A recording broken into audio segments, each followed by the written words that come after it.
কিসে রিজিক বাড়ে, কি করলে রিজিকে ভরপুর বারাকা হয়, রিজিকের চাবিকা ঠিক কোথায়, কোন পথে চললে রিজিকে ভরপুর বারাকা হবে, আমার জীবনে বরকত নেমে আসবে রিজিকে, এটা জানতে মনে যাচ্ছে না আমাদের? হ্যাঁ, কষ্ট হচ্ছে আপনাদের? কষ্ট হচ্ছে?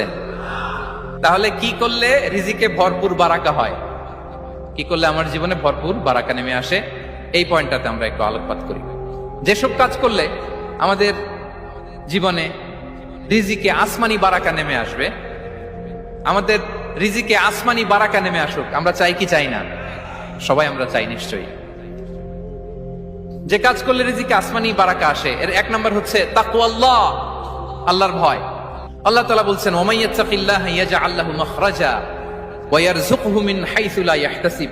যে আল্লাহকে ভয় করে, যে আল্লাহ সচেতন, আল্লাহ তাকে মাখরাজ, মাখরাজ মানে কি জানেন? ওই যে এক্সিট লেখা না এদিকে, এই এক্সিটকে আরবিতে বলে মাখরাজ।